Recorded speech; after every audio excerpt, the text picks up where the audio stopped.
नमस्कार, आप देख रहे हैं देश की बात। मैं हूं आपके साथ तनवीर। करते हैं खबरों का, लेकिन उससे पहले नजर डालते हैं इस वक्त की हेडलाइंस पर।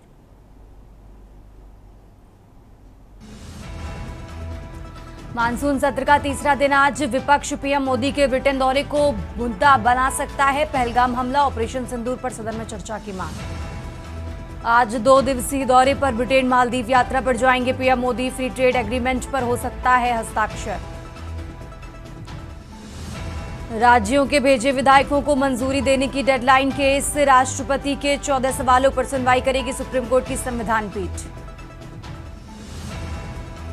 बिहार वोटर रिवीजन मुद्दे पर इंडिया ब्लॉक का हल्ला बोल। 23 और 24 जुलाई को जंतर मंतर पर गठबंधन करेगा प्रदर्शन।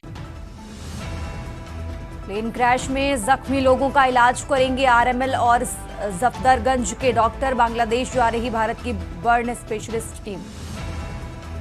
बिजली गिरने से झारखंड बिहार में 7 की मौत। जम्मू कश्मीर में मिलिट्री कैंप की दीवार गिरी। आप देख रहे हैं के न्यूज, खबरों का सारथी। और चलिए अब रुक करते हैं खबरों का और देश की बात में सबसे पहले बात कर रहे हैं दिल्ली की। दिल्ली से बड़ी खबर आपको बता रहे हैं, जहां पीएम मोदी ब्रिटेन मालदीव यात्रा पर आज रवाना होंगे। तो आज तैयार हो जाएगा एफटीए का मसौदा। ये बड़ी खबर आपको बता रहे हैं, जहां पीएम स्टारमर से भी मुलाकात होगी। भारत और ब्रिटेन के बीच एफटीए पर बात होगी। बड़ी खबर आपको दिल्ली से बता रहे हैं, जहां दोनों देशों के बीच एफटीए एक महत्वपूर्ण समझौता होगा। तो बड़ी खबर आपको बता रहे हैं, दिल्ली से अहम जानकारी आपको बता रहे हैं, जहां आज दोनों देशों के बीच एफटीए एक महत्वपूर्ण समझौता होगा। तो पीएम मोदी ब्रिटेन मालदीव यात्रा पर रवाना होंगे। ये बड़ी खबर आपको राजधानी दिल्ली से बता रहे हैं। आज तैयार हो जाएगा एफटीए का मसौदा।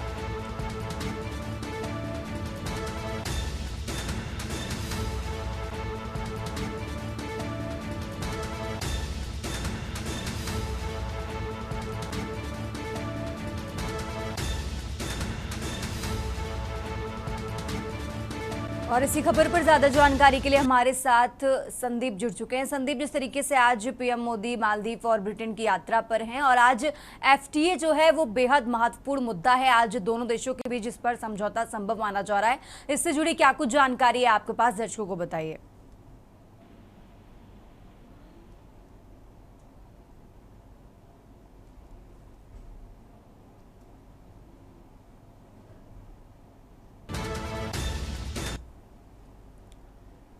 और चलिए आगे बढ़ते हैं खबरों में। बात कर रहे हैं लखनऊ की, जहां सरकारी कार्यालय में लगी गाड़ियों की रिपोर्ट तलब।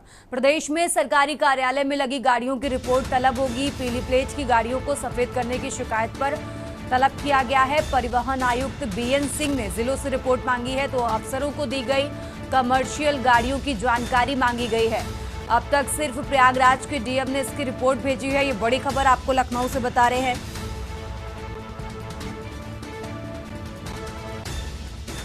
राजधानी लखनऊ से अहम जानकारी आपको बता रहे हैं, जहां अफसरों को दी गई कमर्शियल गाड़ियों की जानकारी मांगी गई है और अब तक सिर्फ प्रयागराज के डीएम की तरफ से इसकी रिपोर्ट सौंपी गई है।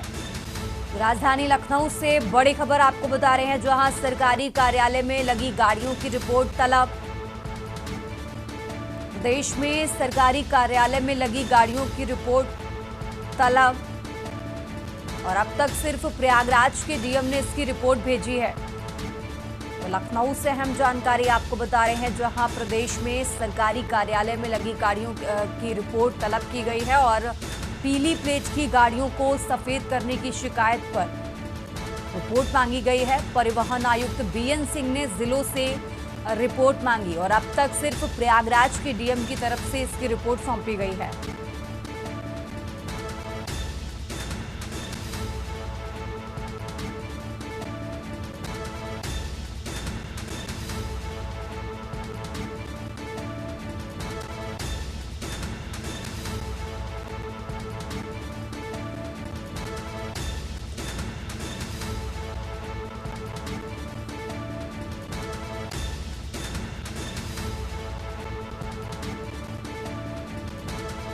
और इसी खबर पर ज्यादा जानकारी के लिए हमारे साथ संदीप जुड़ चुके हैं। संदीप, जिस तरीके से परिवहन आयुक्त ने सभी जिलों से रिपोर्ट मांगी है, अब तक सिर्फ प्रयागराज के डीएम की तरफ से रिपोर्ट सौंपी गई है, क्या है इसके पीछे की वजह, पूरा अपडेट क्या है इसको लेकर आपके पास? देखिए, पूरे प्रदेश में सरकारी कार्यालयों में जो गाड़ियां लगी हैं उनकी रिपोर्ट तलब की गई है और परिवहन आयुक्त बीएन सिंह ने सभी जिलों से रिपोर्ट मांगी है, क्योंकि इसकी लगातार शिकायतें मिल रही थी। पीली नंबर प्लेट की गाड़ियों को सफेद नंबर प्लेट बनाने का काम किया जा रहा था। इसकी शिकायत जो है वो बीएन सिंह को मिली थी। इसके बाद से उन्होंने सभी कई जिलों के अधिकारियों से इसकी पूरी गाड़ियों की तलब किया है और रिपोर्ट मांगी है। हालांकि अब तक कार्यालयों की अगर बात करते हैं तो सिर्फ मात्र प्रयागराज के डीएम ने भेजी है रिपोर्ट। बाकी लगभग 74 और जनपद हैं जहां पर से रिपोर्ट अभी तक नहीं आई है। गाड़ियां जो है नंबर प्लेट को जो चेंज करके उनको जो है परमानेंट कर देना, और फिर इसके बाद एक गाड़ी का नंबर होता है कॉमर्शियल होता है तो दूसरा जो है प्राइवेट होता है। तो इस तरीके से नंबर प्लेट में हेरफेर कर देना, इसके लिए तलब किया गया है और सभी से रिपोर्ट मांगी गई है। ये कहा गया है कि पिछले 10 दिनों के अंदर सभी लोग अपनी रिपोर्ट जो है वो तलब करेंगे। जी ठीक है संदीप, बहुत बहुत शुक्रिया आपका तमाम जानकारी दर्शकों तक पहुंचाने के लिए। और ये लखनऊ से खबर आपको बता रहे हैं, राजधानी लखनऊ से अहम जानकारी आपको बता रहे हैं, जहां प्रदेश में सरकारी कार्यालय में लगी गाड़ियों की रिपोर्ट तलब की गई है और अब तक सिर्फ प्रयागराज के डीएम की तरफ से इसकी रिपोर्ट सौंपी गई है।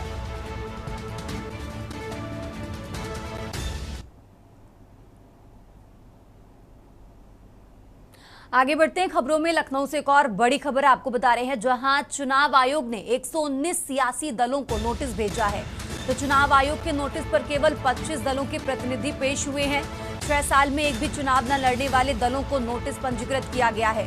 अब मान्यता प्राप्त 94 दलों की तरफ से पेश किया गया दस्तावेज आपको बता दें, निष्क्रिय दलों को लेकर चुनाव आयोग जांच कर रहा है। तो निष्क्रिय दलों के लिए चुनाव आयोग की तरफ से ये जांच प्रक्रिया चल रही है। बड़ी खबर आपको लखनऊ से बता रहे हैं, जहां अमान्यता प्राप्त 94 दलों की तरफ से दस्तावेज पेश किया गया। तो चुनाव आयोग के नोटिस पर केवल 25 दलों के प्रतिनिधि पेश हुए हैं। अब तक आपको बता दें, अमान्यता प्राप्त 94 दलों की तरफ से दस्तावेज पेश नहीं किया गया है। तो चुनाव आयोग ने 119 सियासी दलों को नोटिस भेजा है और इसी खबर पर ज्यादा जानकारी के लिए हमारे साथ संदीप जुड़े हुए। संदीप, जिस तरीके से चुनाव आयोग की तरफ से 119 सियासी दलों को नोटिस भेजा गया है, इस पर क्या कुछ अपडेट है आपके पास? देखिए, चुनाव आयोग ने 119 सियासी दलों को नोटिस भेजा है। साफ तौर पे उसमें साफ तौर कहा गया है कि जो नोटिस है उसमें जो दल है लगभग 94 ऐसे दल है जिन्होंने अपना कोई दस्तावेज नहीं पेश किया है और ये पूरी तरीके से दल जो है निष्क्रिय हो चुके हैं राजनीति में, उनका कोई अपना औचित्य नहीं बचा हुआ है, खासतौर पे उत्तर प्रदेश में। तो इस तरीके से जो सभी दल हैं उन दलों को नोटिस भेजा गया है और साफ तौर पे इन दलों से नोटिस भेजने के बाद उनकी प्रतिनिधि की पेश करने की बात कही है। लेकिन अभी तक अगर बात करते हैं तो 25 दलों की प्रतिनिधि ही पेश कर पाए हैं। बाकी 94 ऐसे हैं जो उन्होंने अभी तक कोई दस्तावेज नहीं पेश किया है। उन पर अब आगे क्या एक्शन लिया जा सकता है? बिल्कुल, ऐसे में कहा जा सकता है कि जिस तरीके से जो निष्क्रिय दल हैं उन दल पर कार्रवाई करने के लिए चुनाव आयोग तत्पर होगा, क्योंकि अगर उन्होंने रिपोर्ट अपने समय पर नहीं भेजी तो चुनाव आयोग इस पर कोई बड़ा फैसला ले सकता है। क्योंकि उत्तर प्रदेश में आगामी दिनों में चुनाव होने हैं, उन चुनाव को लेकर के लगातार पार्टियां अपनी अपनी सक्रियता जो है दिखा रही हैं। लेकिन उत्तर प्रदेश में कुछ ही ऐसी पार्टियां हैं जो लगातार सक्रियता दिखाती हुई नजर आ रही हैं। बाकी बहुत सी ऐसी पार्टियां हैं जिन्होंने अपना रजिस्ट्रेशन करा लिया है, लेकिन इनका जनप्रतिनिधि उत्तर प्रदेश में कहीं नहीं है। तो इस वजह से इन पार्टियों से नोटिस भेजा गया है। ठीक है संदीप, बहुत बहुत शुक्रिया आपका तमाम जानकारी दर्शकों तक पहुंचाने के लिए। और ये लखनऊ से खबर आपको बता रहे हैं, जहां चुनाव आयोग के नोटिस पर केवल 25 दलों के प्रतिनिधियों की तरफ से अपने दस्तावेज पेश किए गए हैं। 6 साल में एक भी चुनाव न लड़ने वाले दलों को नोटिस पंजीकृत किया गया है।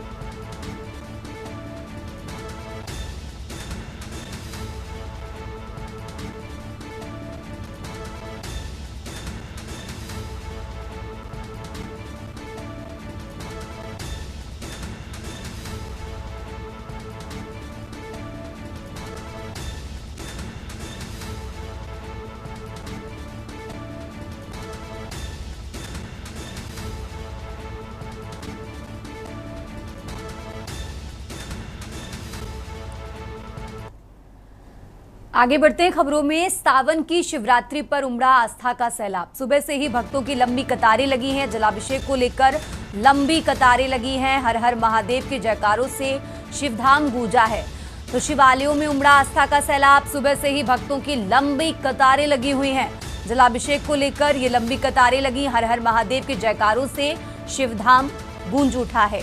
तो कांवड़ियों और स्थानीय श्रद्धालुओं ने जलाभिषेक किया है। पुलिस प्रशासन ने भीड़ के बीच सुरक्षा व्यवस्था संभाल रखी है। तो सावन की शिवरात्रि पर उमड़ा आस्था का सैलाब।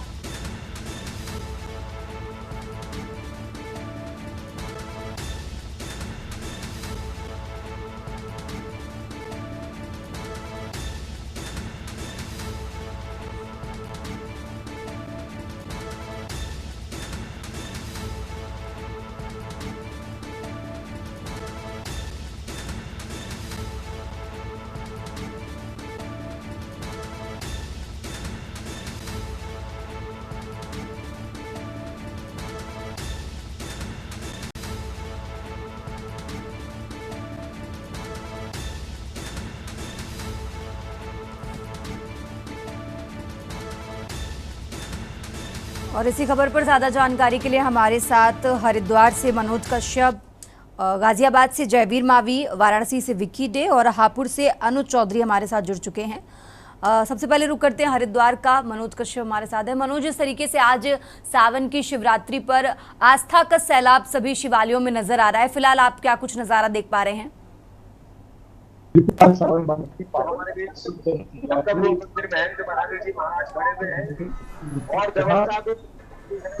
कहा जाते हैं अलग अलग मान्यता इस मंदिर की व्यवस्था को रात भर पूरी जगह है।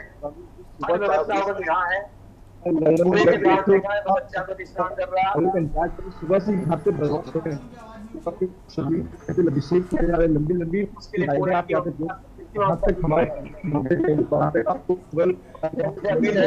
आप भी सहयोग बनाए उसी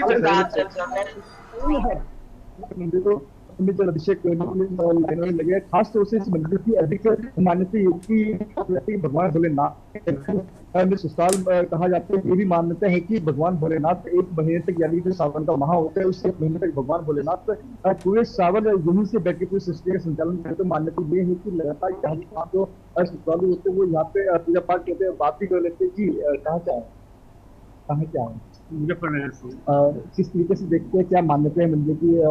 काफी संख्या में भीड़ भी यहाँ पे लोग क्या कहेंगे? पुरानी मंदिर है, मान्यता इसकी है ही। और पहले कितने दिनों से आ रहे हैं लगातार?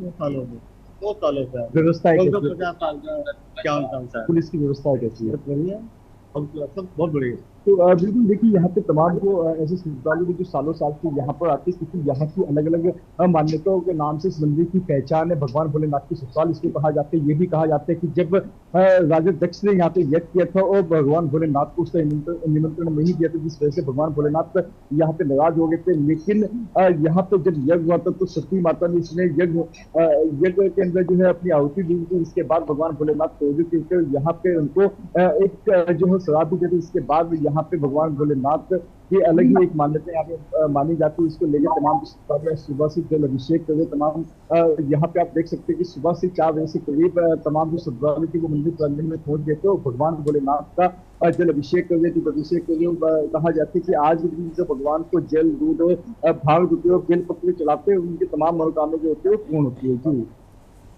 ठीक है मनोज, आप हमारे साथ बने रहिए। हमारे साथ गाजियाबाद से जयवीर मावी भी जुड़े, उनसे भी अपडेट लेते हैं। जयवीर, आज देखिए श्रद्धा की बयार हर शिवालयों में बह रही है। आप जहां पर मौजूद है वहां पर आज कितनी श्रद्धा और आस्था के साथ श्रद्धालु पहुंच रहे हैं?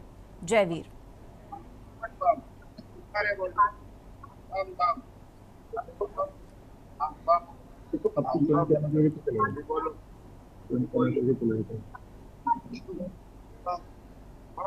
जयवीर अनम्यूट करिए, आपकी आवाज हम तक नहीं आ रही है।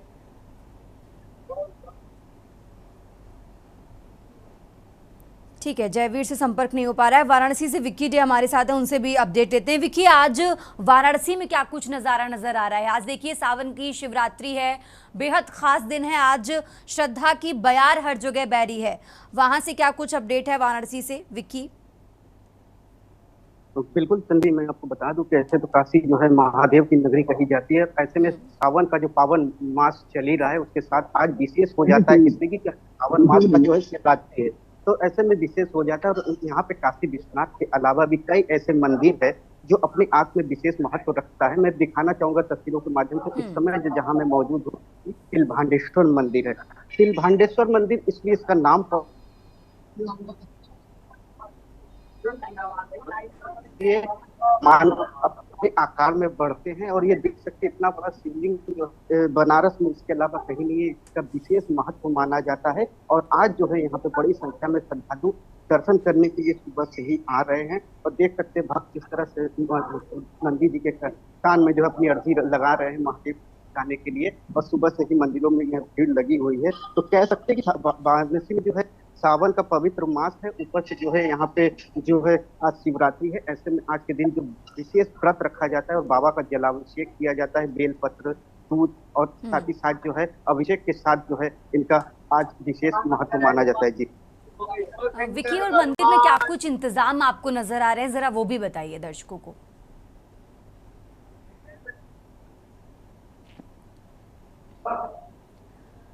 विकी, हमारी आवाज आप तक आ रही है?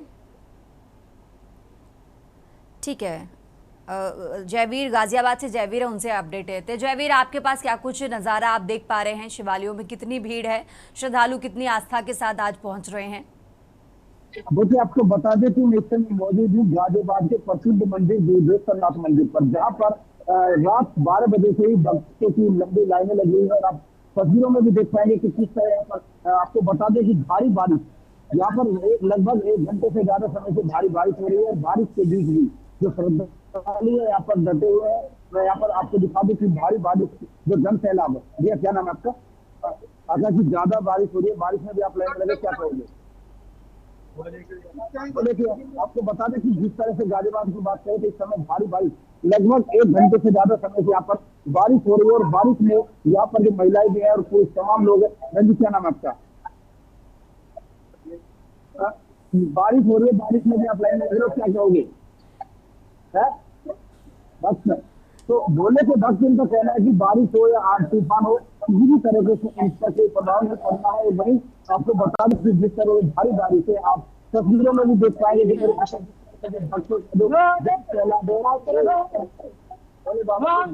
रहा है। और भारी बारिश क्योंकि लगभग 1 घंटे से ज्यादा हो चुकी है। आपको मंदिर के अगर बात करें तो मंदिर लगभग 600 वर्ष से पुराना है। और इस मंदिर का काफी विशेष यहाँ पर महत्व है। और कहा जाता है कि जो 40 लगातार अपनी मन्नत मांगते हैं, मनोकामना भोले बाबा यहाँ पर पूरी करते हैं। कहीं ना कहीं जिस तरह से लोग भक्तों का जन सैलाब है यहाँ पर,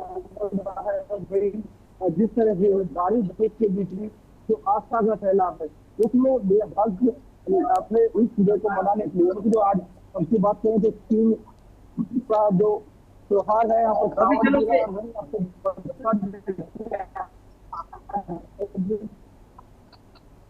जिस तरीके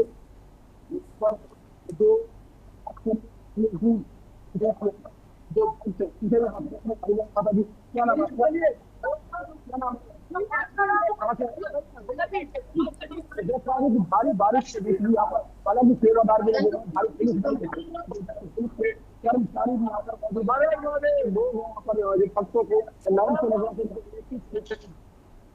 जिस तरह से भारी बारिश यहाँ पर कहा जा सकता है।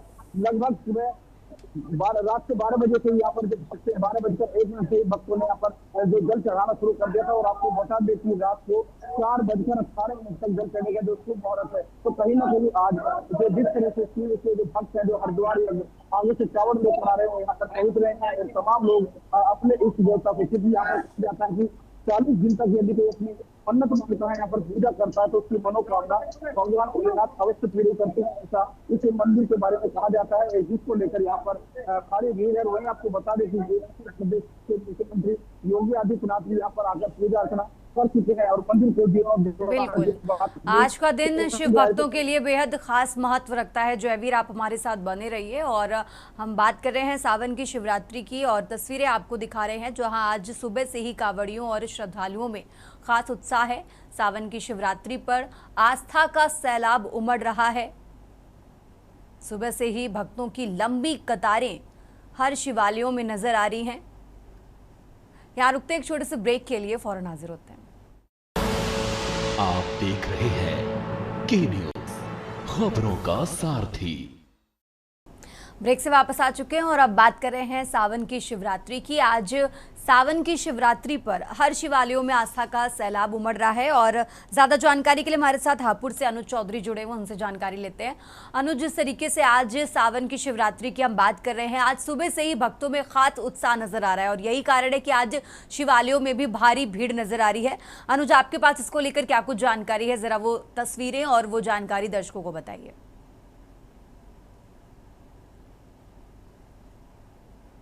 अनुज, अनम्यूट करिए, आपकी आवाज हम तक नहीं आ रही है।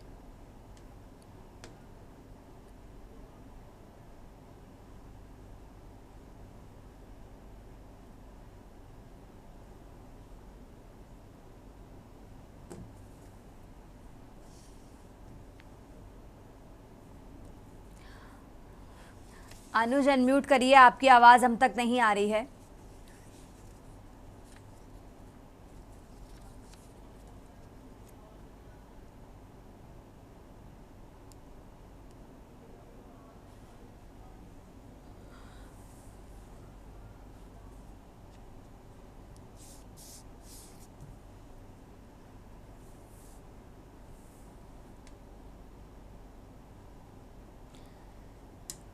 तो ये तस्वीरें आपको दिखा रहे हैं जहां आज सुबह से ही सभी शिवालयों में आज शिव भक्तों की भारी भीड़ नजर आ रही है। सुबह से ही शिव भक्त लंबी लंबी कतारों में खड़े नजर आ रहे हैं।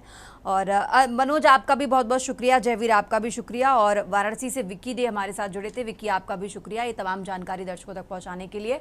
और हम बात करें हैं सावन की शिवरात्रि की, जहाँ आज सुबह से ही भक्तों में खास उत्साह है। और तो आज स्थानीय श्रद्धालुओं ने जलाभिषेक किया है। पुलिस प्रशासन ने भीड़ के बीच सुरक्षा व्यवस्था भी संभाल रखी है। तो सावन की शिवरात्रि को लेकर भक्तों में खास उत्साह है। यही कारण है कि आज सुबह से ही शिवालयों में लंबी लंबी कतारों में कांवड़िए और शिव भक्त नजर आ रहे हैं। प्रशासन की बात करें तो प्रशासन की तरफ से भी आज के दिन को लेकर पुख्ता इंतजाम किए गए हैं। खबरों में आगे बढ़ते हैं और अब बात कर रहे हैं हापुड़ की। हापुड़ से खबर आपको बता रहे हैं जहां सबली महादेव पर शिवरात्रि का विशेष आयोजन किया गया है। सुबह आपको बता दें 4:39 पर जलाभिषेक शुरू हुआ। रात 2:29 तक शुभ मुहूर्त रहेगा। तो श्रावण कृष्ण चतुर्दशी तिथि में गजकेसरी योग का संयोग है। सूर्योदय आपको बता दें 5:39 पर भक्तों ने पूजा अर्चना की और पूजा अर्चना की शुरुआत कांवड़ियों का उमड़ा सैलाब। तो आस्था में शिवधाम डूबा है। भोलेनाथ के जयकारों से सबली गूंजा महादेव मंदिर परिसर। तस्वीरें आपको टीवी स्क्रीन पर दिखा रहे हैं। हापुड़ से खबर आपको बता रहे हैं जहां बड़ी संख्या में आज श्रद्धालु आपको इन तस्वीरों में नजर आ रहे हैं। पूरा महादेव मंदिर परिसर भोलेनाथ के जयकारों से गूंज उठा है। तो कांवड़ियों का सैलाब उमड़ा, आस्था में शिवधाम डूबा है। भोलेनाथ के जयकारों से सिबली गूंजा महादेव मंदिर परिसर, भोलेनाथ के जयकारों से गूंज उठा।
देश की बात में आगे बढ़ते हैं और अब बात कर रहे हैं ललितपुर की। ललितपुर से खबर आपको बता रहे हैं जहां कांवड़ियों पर युवकों ने हमला किया है। कांवड़ियों ने रोड जाम किया। जटाशंकर से आ रहे शिव भक्तों पर युवकों की तरफ से मारपीट की गई है। कांवड़ यात्रा में शामिल शिव भक्तों ने रोड जाम किया तो पुलिस ने कार्रवाई का आश्वासन देकर इस मामले को शांत कराया है। कांवड़ यात्रा में शामिल शिव भक्तों की तहरीर पर फिलहाल मामला दर्ज कर लिया गया है। थाना बानपुर क्षेत्र का ये मामला आपको बता रहे हैं। तो ललितपुर से खबर आपको बता रहे हैं, जहां फिलहाल पुलिस ने मौके पर पहुंचकर इस पूरे मामले को शांत कराया है। पुलिस ने कार्रवाई का आश्वासन देकर इस मामले को शांत कराया। ललितपुर से अहम जानकारी आपको बता रहे हैं, जहां कांवड़ यात्रा में शामिल शिव भक्तों की तहरीर पर फिलहाल मामला दर्ज कर लिया गया है। थाना बानपुर क्षेत्र का ये मामला आपको बता रहे हैं।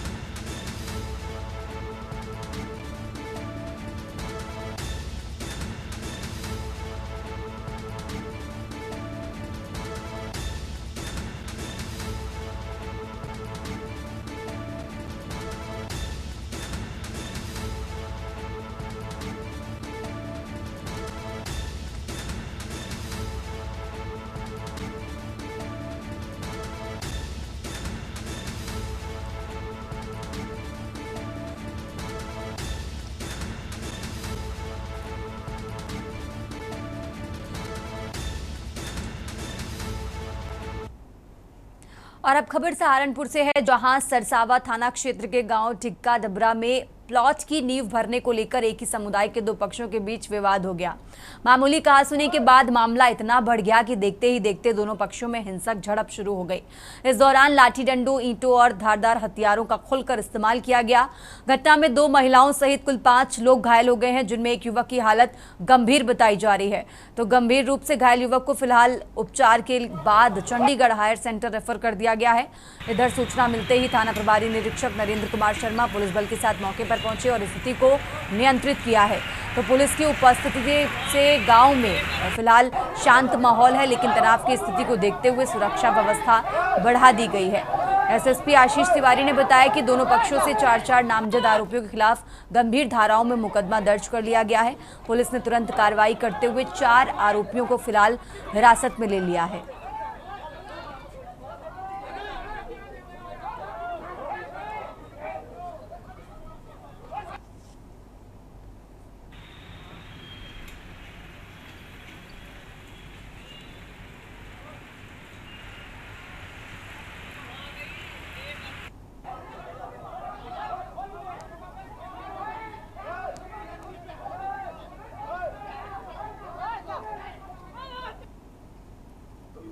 देखिए, 2 पक्षों के बीच में जो है लड़ाई हो रही है। गांव ढिक्का कला है, जो पुलिस स्टेशन सरसावा का गांव है।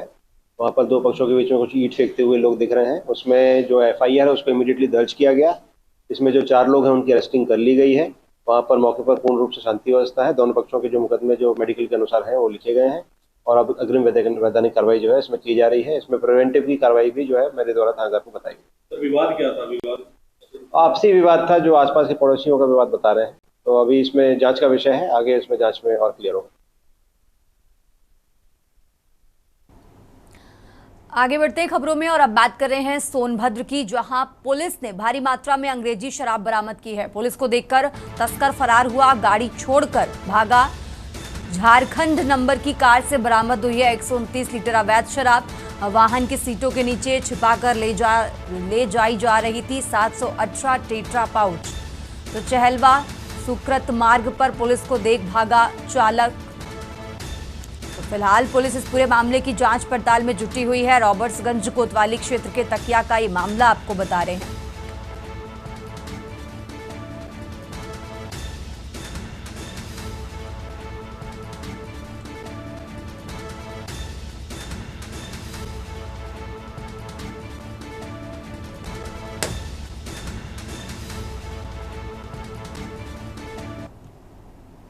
देश की बात में फिलहाल वक्त तो चला एक छोटे से ब्रेक का।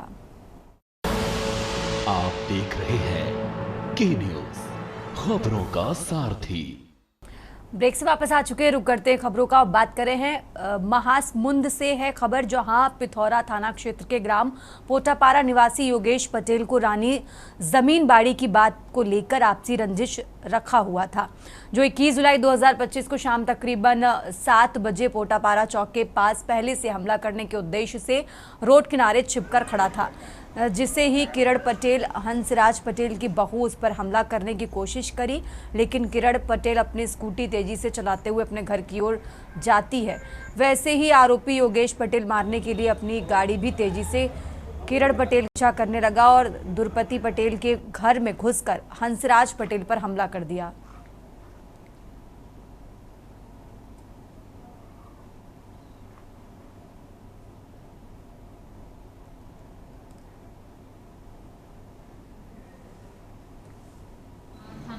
अंतर्गत कोटापारा है, जहां पे प्रार्थी हैं दुर्पति पटेल, उनके द्वारा थाने में रिपोर्ट दर्ज कराया गया है कि जब वो और उनके पति जो हंसराज पटेल हैं वो घर के आंगन में बैठे हुए थे, तब उनके जो जेठ का लड़का है योगेश पटेल वो वहां पे आया और पुराने जो विवाद को लेकर जो मुर्गा काटने वाला जो कत्ता है उसके पति के सिर पे और बाएं कान के पास में उसने प्रहार किया है और जिससे उसका पति घायल हो गया है। इस प्रकार प्रार्थियों की रिपोर्ट पर थाना पिथौरा में अपराध धारा 296, 109 जो कि हत्या का प्रयास की धाराएं हैं उसके तहत प्रकरण दर्ज किया गया है। आगे बढ़ते खबरों में अब बात कर रहे हैं लखनऊ की। लखनऊ से बड़ी खबर आपको बता रहे हैं, जहां सपा अध्यक्ष अखिलेश यादव का तीखा वार सामने आया है। एक्स पर पोस्ट करते हुए अखिलेश यादव ने लिखा कि किसी का पुनरीक्षण से पहले आत्मनिरीक्षण करें, सत्यता की खोज स्वयं से शुरू होती है। तो सोशल मीडिया पर पोस्ट करते ही सियासत शुरू हो गई है। लखनऊ से खबर आपको बता रहे हैं।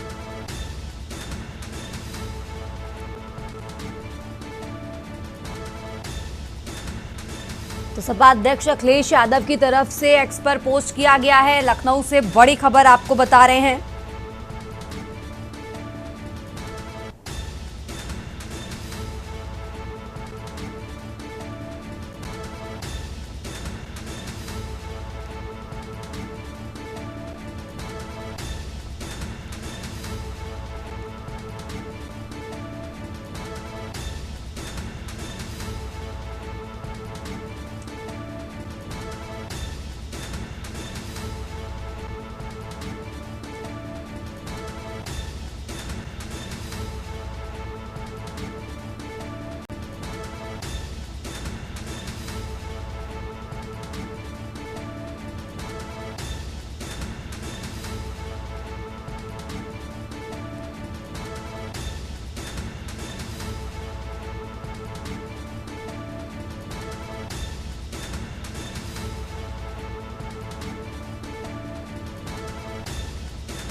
आगे बढ़ते खबरों में लखनऊ से एक और बड़ी खबर आपको बता रहे हैं, जहां छांगुर की रिमांड के लिए ईडी अर्जी देगी। तो धर्मांतरण के सरगना से अब ईडी पूछताछ को तैयार।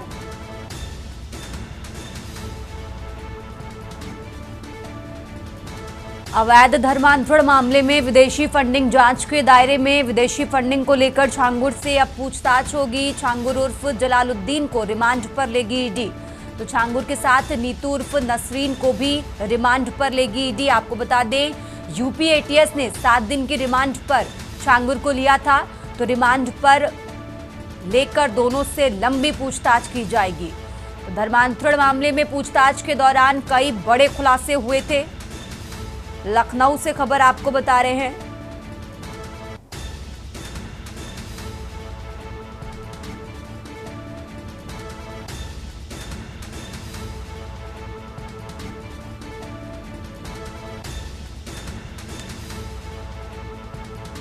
तो अब रिमांड पर लेकर दोनों से लंबी पूछताछ की जाएगी। लखनऊ से खबर आपको बता रहे हैं, जहां धर्मांतरण मामले में पूछताछ के दौरान कई खुलासे हुए थे। छांगुर की रिमांड के लिए ईडी अर्जी देगी। राजधानी लखनऊ से अहम जानकारी आपको बता रहे हैं, धर्मांतरण के सरगना से अब ईडी पूछताछ के लिए तैयार है।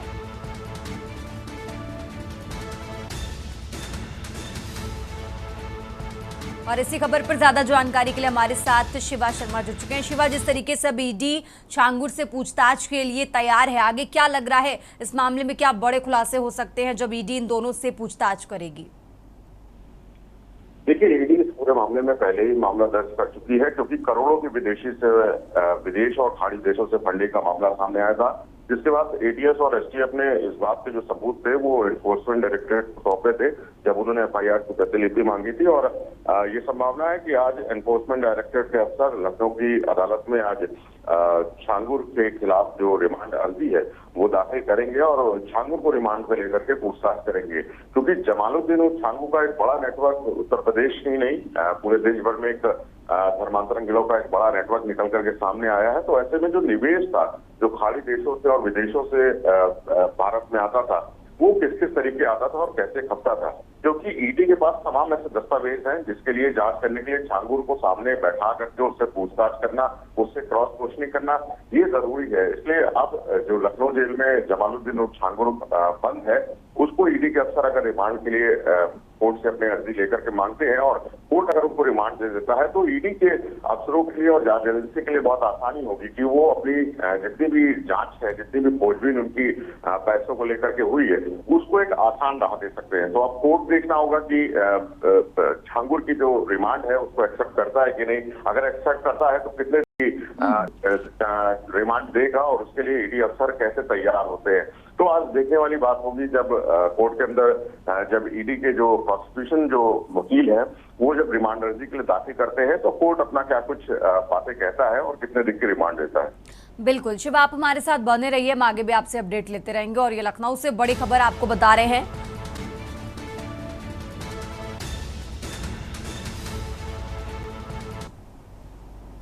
तो खबरों का सिलसिला लगातार जारी है। फिलहाल यहाँ रुकते हैं एक छोटे से ब्रेक के लिए। आप देख रहे हैं के न्यूज, खबरों का सारथी। ब्रेक से वापस आ चुके हैं। रुक करते खबरों का बात कर रहे हैं लखनऊ के। लखनऊ से खबर आपको बता रहे हैं, उत्तर प्रदेश में 351 रजिस्ट्री दफ्तरों में छांगुर की जमीनों की जांच होगी। तो जमीन की खरीद बिक्री में छांगुर खफा रहता था। विदेशी फंड छांगुर के करीबियों के नाम व पते रजिस्ट्री दफ्तर में भेजा गया। संबंधित नामों से हुए बेनामी की रिपोर्ट मांगी गई है। तो एटीएस और ईडी दोनों ने जांच तेज कर दी है। लखनऊ से खबर आपको बता रहे हैं। राजधानी लखनऊ से अहम जानकारी आपको बता रहे हैं, जहां उत्तर प्रदेश में 351 रजिस्ट्री दफ्तरों में छांगुर की जमीनों की अब जांच होगी।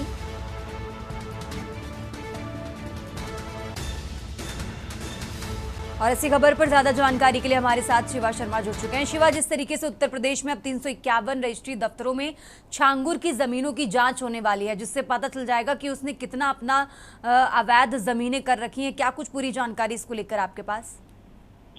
देखिए तन्वी, जांच में जुटे एटीएस टीमों को इस बात के पुख्ता सबूत मिले हैं कि छांगुर का जो विदेश से और खाड़ी देशों से जो पैसा आता था उन पैसों को वो जमीनें में लगाता था, उनकी खरीद फरोख्त करता था। और इस मामले में उनको 13 करीबियों के नाम पते भी मिले हैं जिनको एटीएस के अफसरों ने रजिस्ट्री दफ्तर में भेजा है। और 351 रजिस्ट्री लगभग ये पाई गई है कि छांगुर ने खरीद फरोख्त उसकी उसमें इनडायरेक्टली या डायरेक्टली इन्वॉल्वमेंट रहा था। और अब बलरामपुर के जो रजिस्ट्री ऑफिस है वहां से उसकी जांच रिपोर्ट है वो जरूर आएगी और उसमें ये पता लगाया जाएगा कि छांगुर के साथ साथ जो उनके 13 करीबियों के जो नाम सामने आए हैं उसमें उनके नाम पे किस किस जगह पर कहाँ कितनी कितनी जमीन है और जो पैसे का निवेश है उसको किस तरीके किया गया है। क्योंकि पैसे की जो जांच है वो एनफोर्समेंट डायरेक्टरेट करेगा और जो आदमियों की जो संलिप्तता है, जो उनके गुर्गों की संलिप्तता है उसकी जांच एटीएस की टीमें कर रही हैं। मिली जुली जांचें हैं। देखिए एसटीएफ, एटीएस और ईडी अगर तीनों मिल करके जांचें कर रही है तो कई ऐसे प्रश्न चिन्ह आते हैं जिसमें अलग अलग उनकी जो कार्य क्षमता है उसके हिसाब से काम किया जाता है। तो जितनों भी रुपए की पैसों की जो खपत है उनको एनफोर्समेंट डायरेक्टरेट देख रहा है और जितने भी जुड़े लिंक्स है, जो देश या विदेश से जुड़े हुए जो लिंक्स है, जिनके लोगों की सूची तैयार हो रही है वो एटीएस और एसटीएफ टीम काम कर रही है। तो अब जब 351 रजिस्ट्रियों की जब जांच रिपोर्ट एक आएगी कि रजिस्ट्री दफ्तरों में किस तरीके से छांगुर ने अपने विदेशी फंड को इस्तेमाल किया है तो जरूर उसमें आगे कार्रवाई होगी और अन्य लोगों की धरपकड़ का काम एटीएस और ईडी के अफसर करेंगे। ठीक है शिवा, बहुत बहुत शुक्रिया आपका तमाम जानकारी दर्शकों तक पहुंचाने के लिए।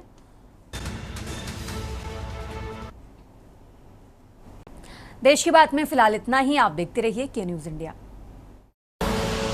आप देख रहे हैं के न्यूज, खबरों का सारथी।